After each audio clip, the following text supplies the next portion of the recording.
Heads up, because you are in the Hoodwood. I'm the Black Bandit, KJ Green, welcoming you to another edition of Sports from the Hoodwood. Coming up in this edition, Cam lands in New England. Is he a solution or merely a stopgap? Major League Baseball 2020, will this be the ultimate asterisk year? We'll also have the Hoodwood Hot 5 with plenty of topics to chew on there. Phat Dap, Get Slap, and a variable variety of cornucopia. I didn't say cornucopia, right? It'd be dangerous. All coming at you. Sports from the Hoodwood straight ahead. Chin strap, fasten seatbelts, and let's go.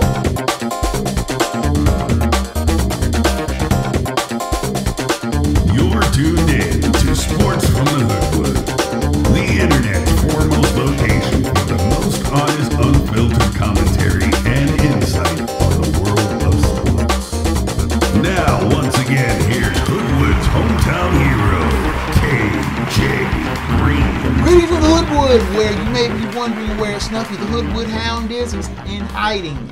All the fireworks going off and loud bangs and booms do not suit his constitution well. So he is just in hiding and will be back next week. But for the week time being, I'm here with you. You're here with me. Let's make the best of it. I'm KJ Green.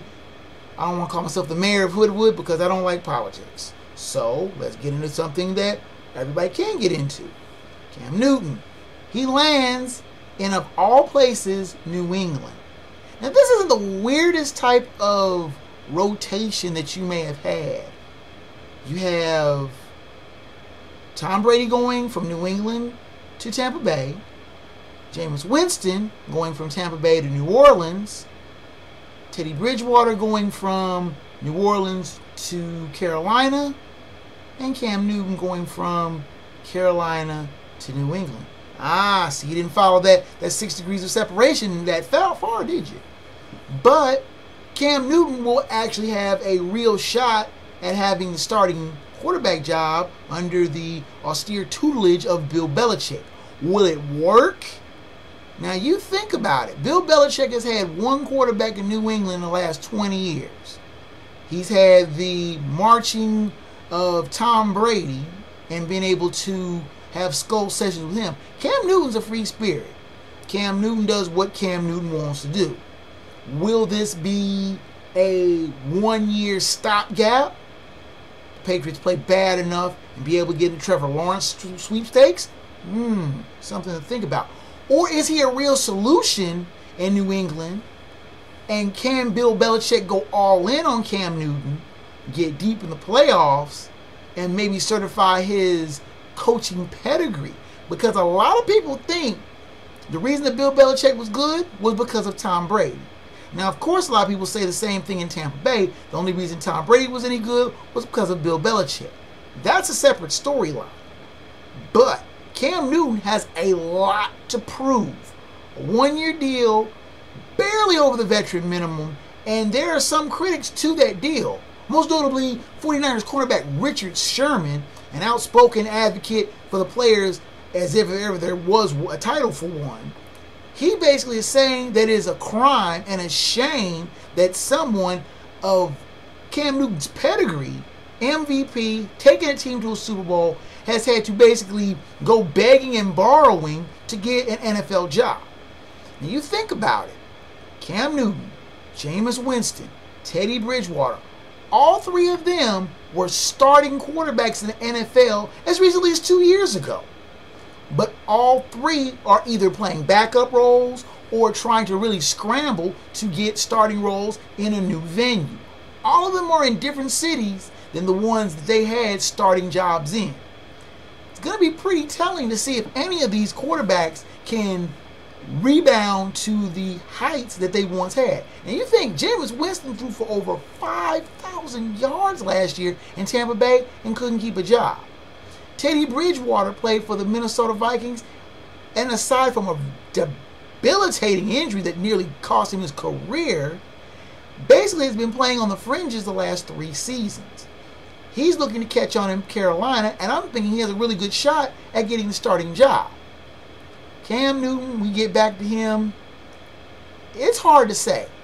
With the grumpy and gruff Bill Belichick looking over his shoulder and demanding perfection, It's going to be interesting to see how these strong-willed personalities go head up. And I still think Cam Newton's playing for his paycheck next year. Because if he shows out New England, he's going to basically be able to write his own paycheck. Maybe not with the Patriots, but with another pro team that needs a quarterback. Could he go to Gotham, play for the Jets? Could he go out west? Could he go back somewhere like Carolina, Washington? A number of places that might need a top-level quarterback. And Cam Newton, he's 31. He's not that old. And the way the shelf life of quarterbacks are now, he could be playing for quite a long time. But he has to make his bones in New England. He can't be a stopgap. Because if the Patriots play bad, he's going to be out. And he may not get another shot. Let's take a first time out. Come back and look at the state of Major League Baseball. 60-game sprint. Will records really count? Or will this be the biggest asterisk?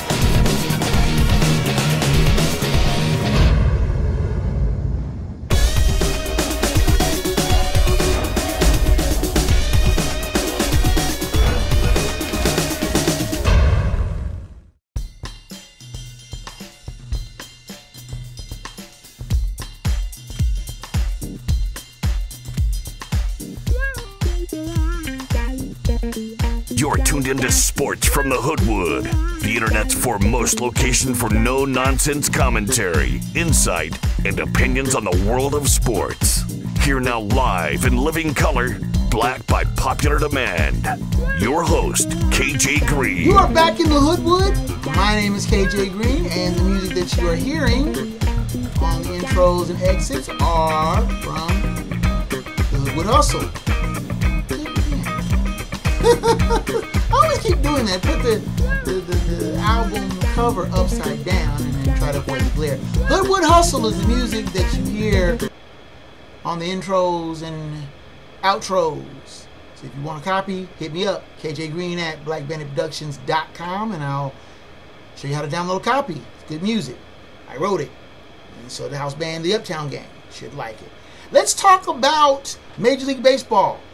60-game sprint that we will be witnessing starting at the end of July. Most of the teams are starting to report to their cities to start spring, or is it summer training?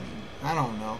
But they are starting to get everything together for this 2-month sprint that we will have for the 2020 season. And the question begs itself, are we looking at an asterisk-filled season?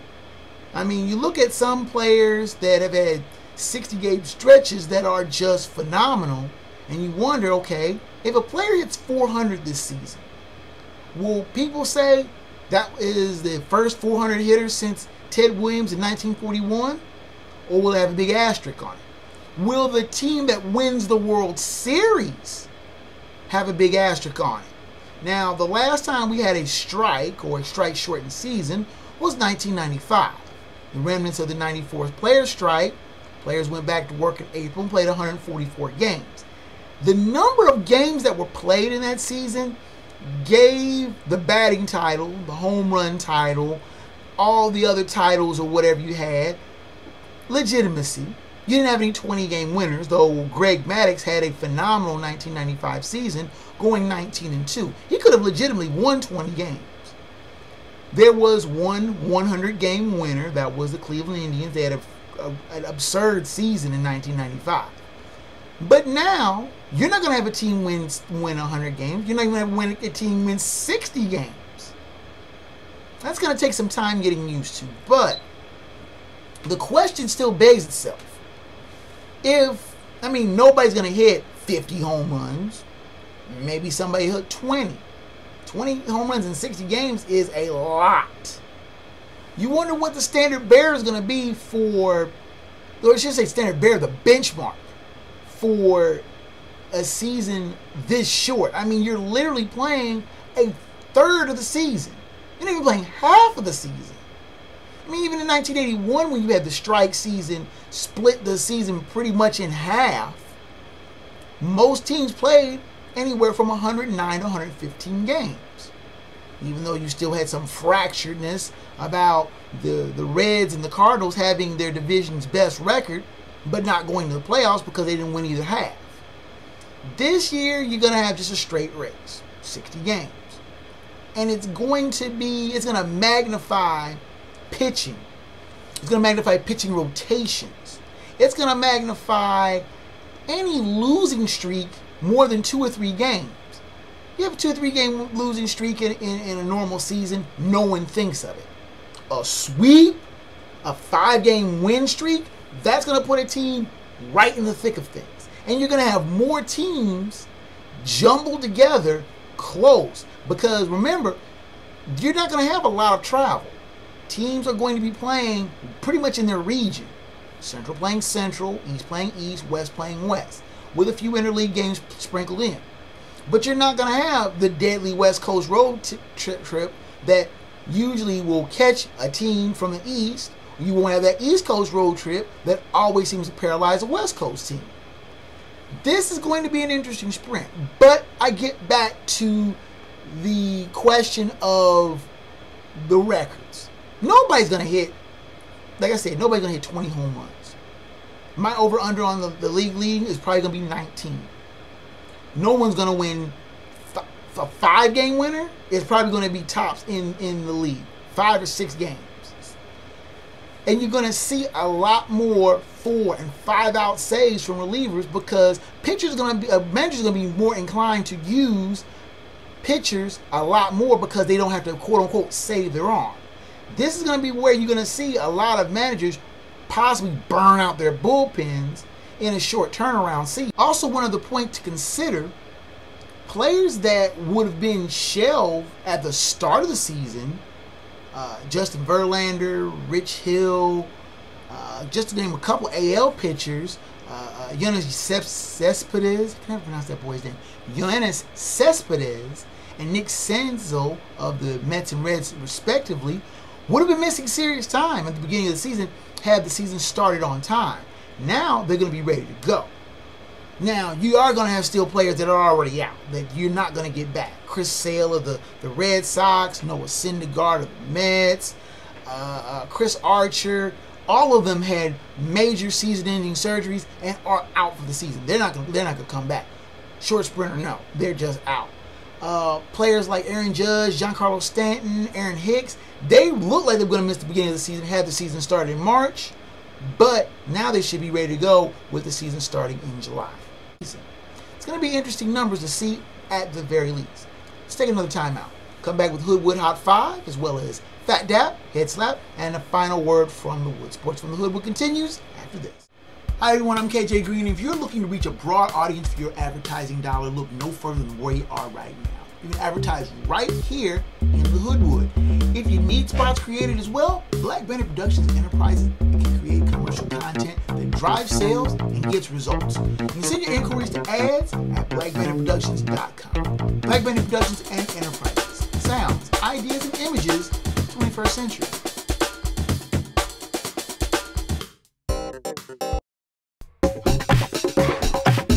You're tuned in to Sports from the Hoodwood, the internet's premier location for no-nonsense commentary, insight, and opinion on the world of sports. Here now, the man with 100% certified fresh taste, your host, KJ Green. And on we go in the Hoodwood. My name is KJ Green. Welcome back. And let's look at the Hoodwood Hot 5. 5 hot subjects that I have deigned to talk about this week. We call it the Hoodwood Hot 5. First subject, Major League Baseball and the NBA players a few of them are opting out of playing. In NBA getting restarted in the bubble in Orlando end of this month. Major League Baseball, as I discussed earlier, the previous segment, getting started here near the end of this July as well. But there are some players that are deciding, you know what, I'm going to sit this out.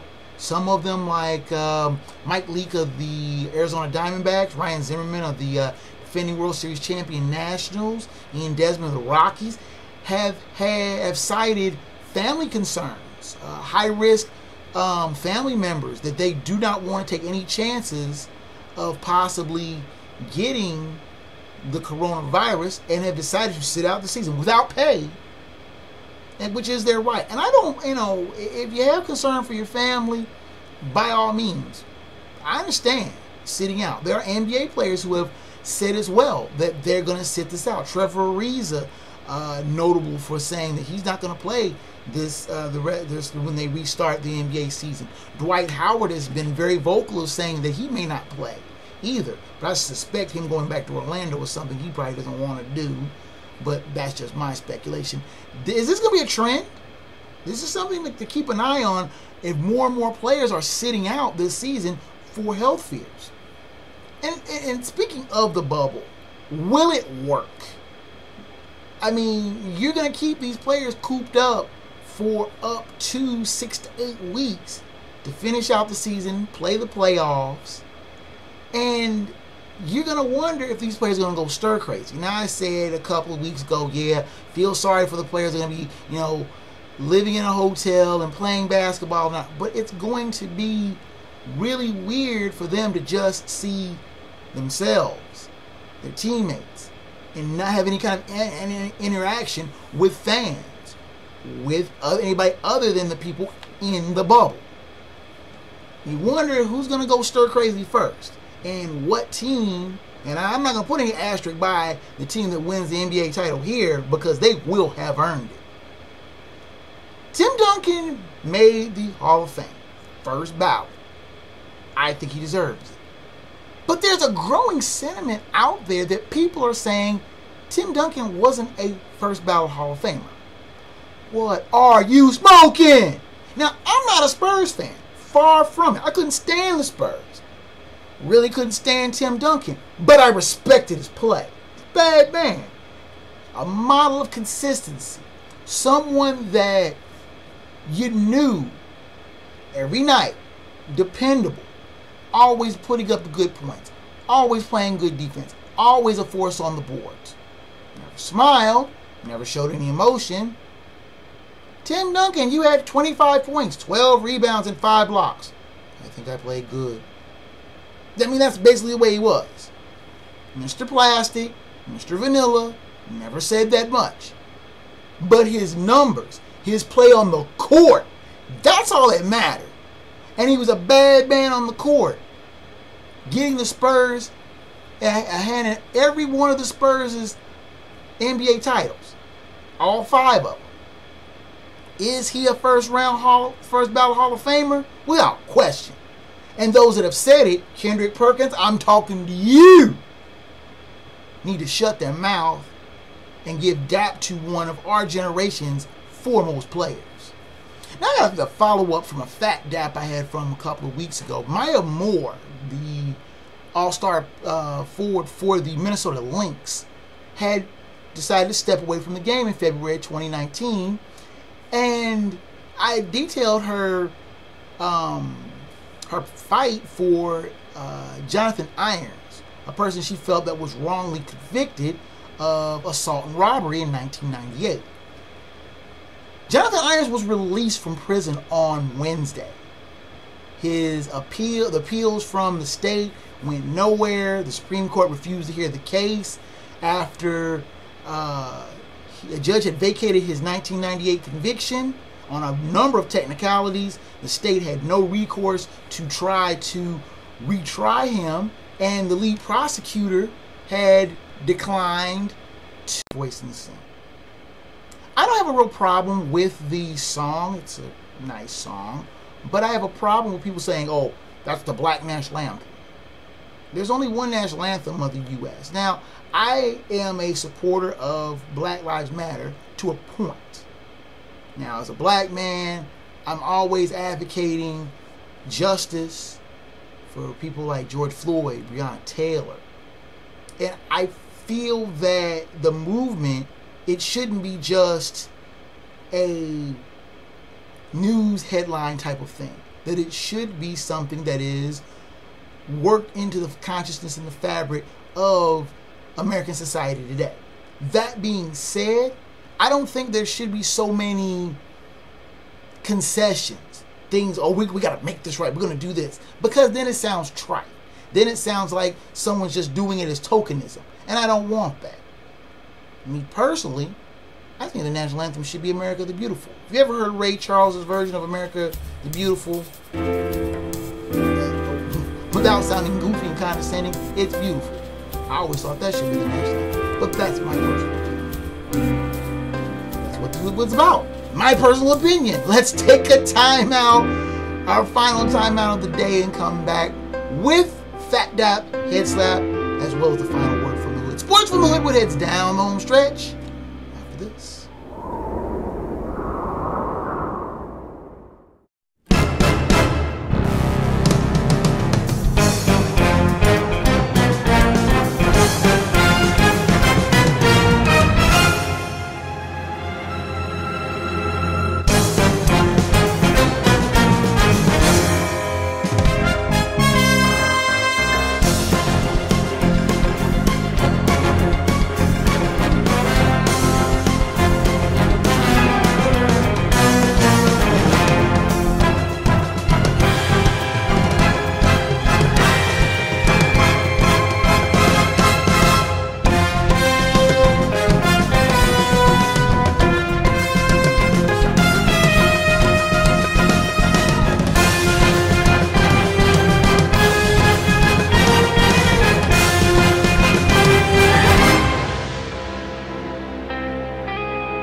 You're tuned in to Sports from the Hoodwood, the internet's foremost location for the most honest insight, thorough analysis, and unfiltered opinions on the world of sports. Now, once again, here's the man of the hour, After Hours, your host, KJ Green. Running third and headed for home here in the Hoodwood. My name is KJ Green. Let's finish up strong with the Phat Dap, Head Slap of the Week, as well as the final word from the Wood. This week's Phat Dap goes to my beloved FCC, Football Club Cincinnati, for a strong message to those who would delve racist tweets at their players.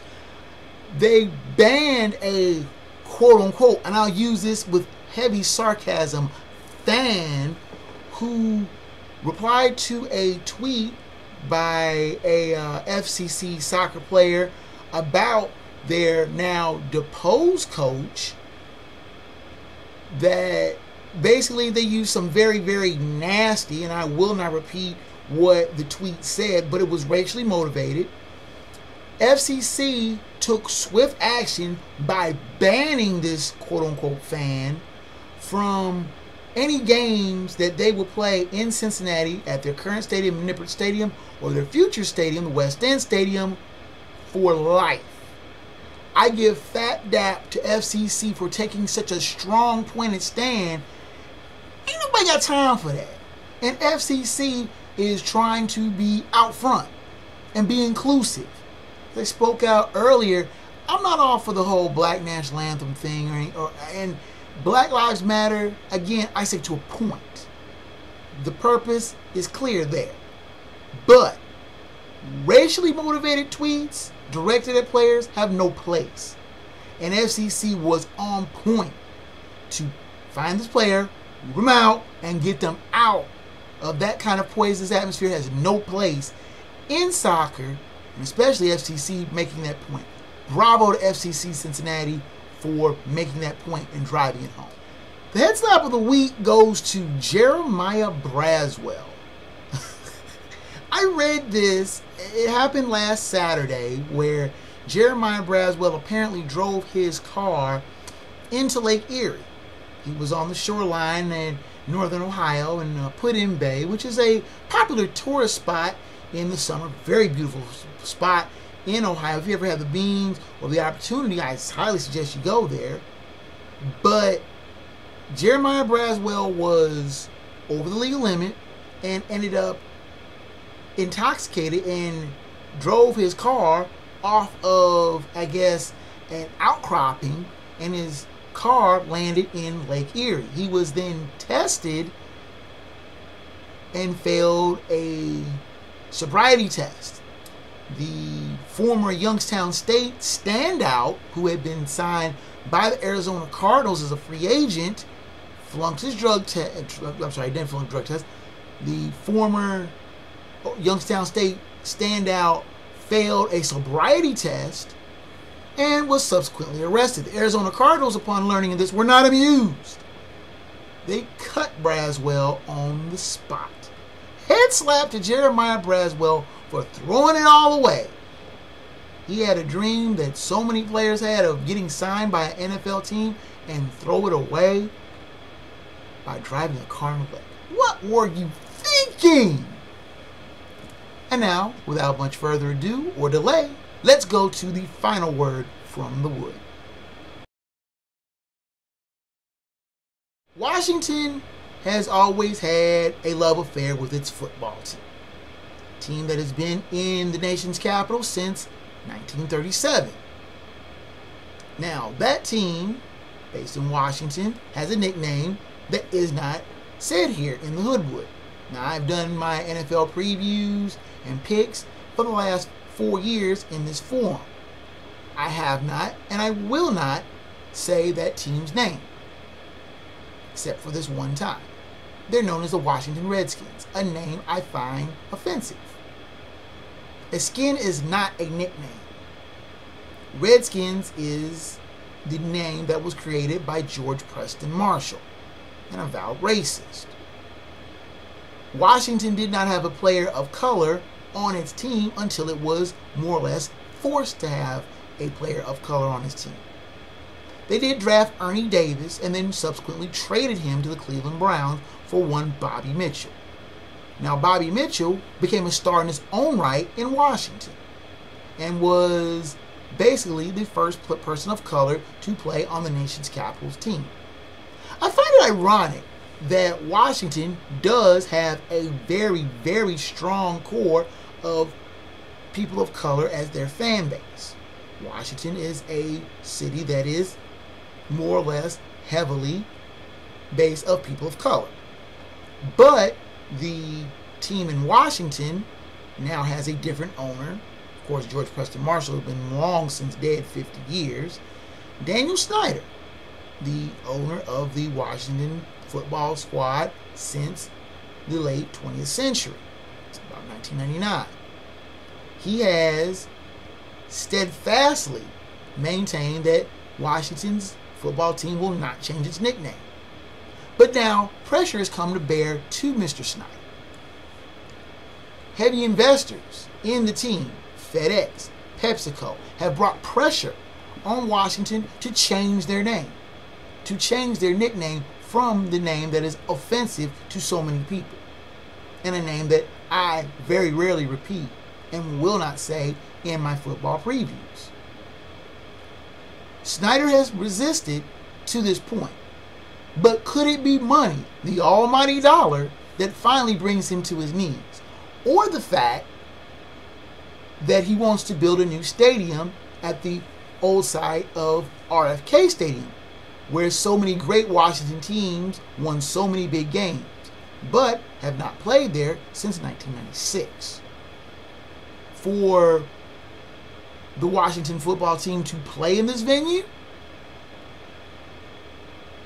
they will have to change their name, because there are politicians in the city of Washington that will not stand to bear for Washington to have what they consider an offensive name.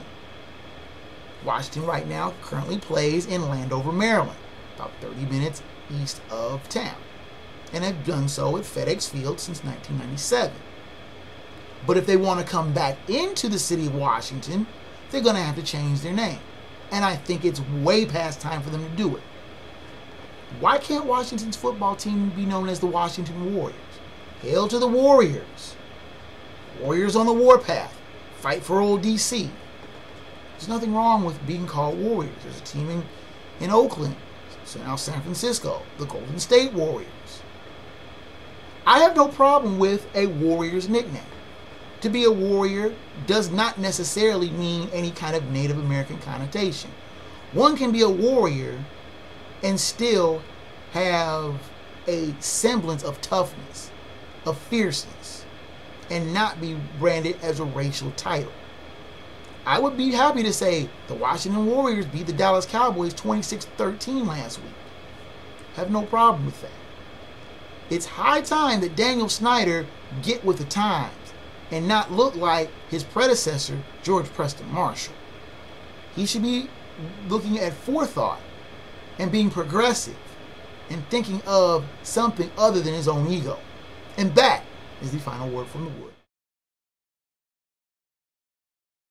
Hey, with the music coming up in the background, you know that means your time in the hood was just about done, and I thank you so much for your visiting this week. Now, the email for the show is kjgreen@blackbanditproductions.com. You can send me emails, show topics, questions, comments, and criticism. Comments, we try to respond to each email at a timely manner. You can catch this podcast on a number of sites, including Amazon Prime, where we host it, the video version. Also, you can find the podcast on iTunes, Google Play, YouTube. I can name the whole list of them where you find your better podcast. You can find us. The show site itself is hoodwoodsports.podbean.com. Has the back catalog of the previous shows, as well as the Hoodwood Hustle, the soundtrack of the show. I'm also on Facebook at Black Bandit Productions and Enterprises. I'm also on Twitter, KJGreen20 and KJGreenBB. Also, special thanks to Rage Pictures for their continued fine production of the show. And that is that, fellow sports fans. Until next time out in the Hoodwood, I'm KJ Green, 30. Sports from the Hoodwood Is a Black Bandit Productions and Enterprises presentation of a 551 Audio and Films production.